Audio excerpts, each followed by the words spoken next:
देखेंगे यहाँ पे किसी द्विघाती बहुपद के शून्यकों एवं गुणांकों में संबंध। देखिए, ये जब हम शून्य को समझ जाएंगे, जब उसके गुणांकों को समझ जाएंगे, तो उसके बीच में संबंध को सत्यापित करने कोई टेंशन नहीं रहेगा।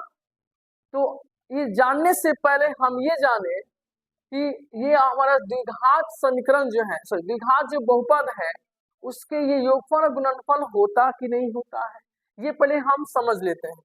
जब ये समझ में आ जाएगा तो उसके बीच में हम संबंध को दर्शा देंगे। तो हम ये जाने सबसे पहले, ये परिमेय है कि यदि ये द्विघात बहुपद इतना के रूप में रहता है तो उसका शून्य का योग होता है -b/a और गुणनफल होता है c/a। ये आपका परिमेय है। यहाँ से हो सकता है कभी कभार ये दीर्घ में भी पूछ सकता है कि यदि आपका ये बहुपद इस रूप में है तो बताइए शून्य को -b/a और अल्फा इंटू बीटा, माने शून्य का योग और गुणनफल c/a होता कैसे, शून्य का योग -b/a और गुणनफल c/a कैसे होता है, इस चीज को सिद्ध करना होगा। तो हम कैसे करेंगे? तो इसके लिए हम लिखेंगे प्रमाण। क्या लिखेंगे? प्रमाण। और यहाँ लिखेंगे कि चूंकि अल्फा बीटा द्विघात बहुपद ax² bx + c का शून्यांक है। क्या है? शून्यांक है। इसलिए देखिए, तो x - अल्फा ये गुणनखंड हो रहा है एवं x - बीटा, देखिए जब ये दो अलग अलग शून्यक है तो उसका गुणनखंड x - अल्फा और x - बीटा होगा। जो द्विघात बहुपद ax² bx + c का गुणनखंड होगा,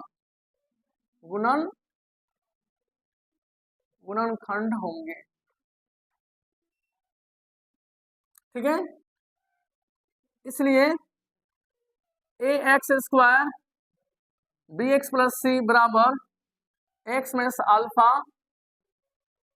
यहाँ के दीजिएगा, और x - बीटा यहाँ लिखिएगा, जहां के एक अचर राशि है। ठीक है, अब ध्यान से देखिए, एक के को इधर दीजिए, मसला को शुरू कीजिए। इस x से इन दोनों में गुना करेंगे तो क्या आएगा? x² - बीटा x होगा। फिर अल्फा से इसमें गुना कीजिएगा तो अल्फा x हो जाएगा, माइनस क्या होगा, प्लस अल्फा इंटू बीटा हो जाएगा। ठीक है, के मसला क्वेश्चन दीजिए।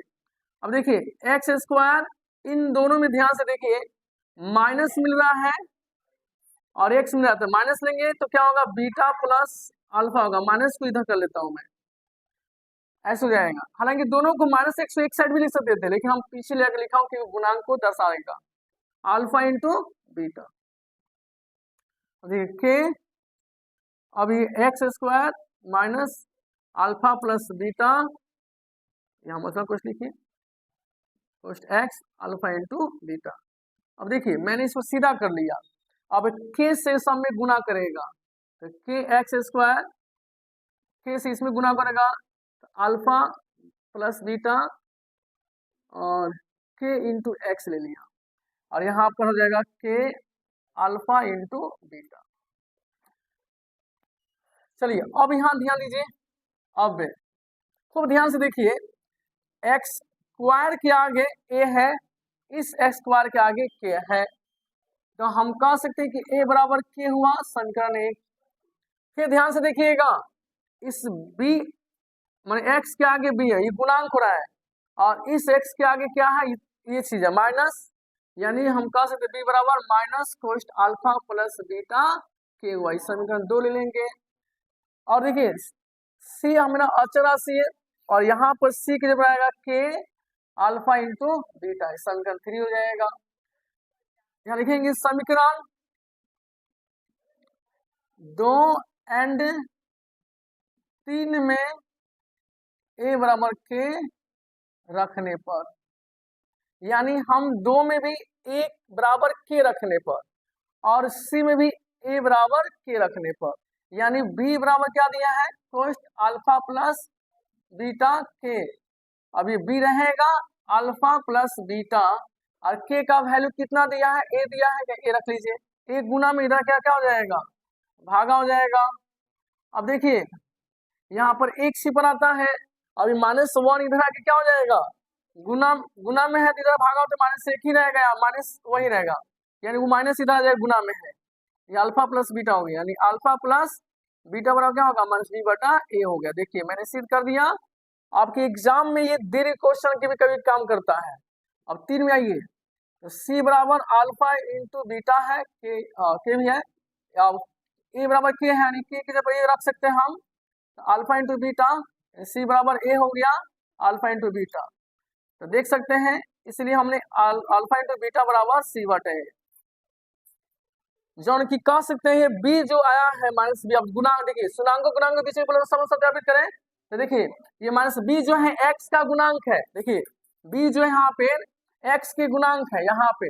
अब रही बात ये गुणांक के संबंध को सत्यापित करना है, तो इसको हम ऐसे कर सकते हैं, माइनस कोष्ट प्लस b बटा a, ये है गुणांक। और ये तो वही रहेगा, सिर्फ कोष्ट में घेर दीजिएगा, सिर्फ कोष्ट में घेर दीजिएगा, तो गुणांक को दर्शा रहा है, ठीक है ना। यहाँ देखिए ये b जो है x के गुणांक को दर्शा रहा है, और a जो है x स्क्वायर गुणांक को दर्शा रहा है। यहाँ भी ध्यान दीजिए c प्लस है, यहाँ c प्लस में है, a जो है x स्क्वायर गुणांक को दर्शा रहा है,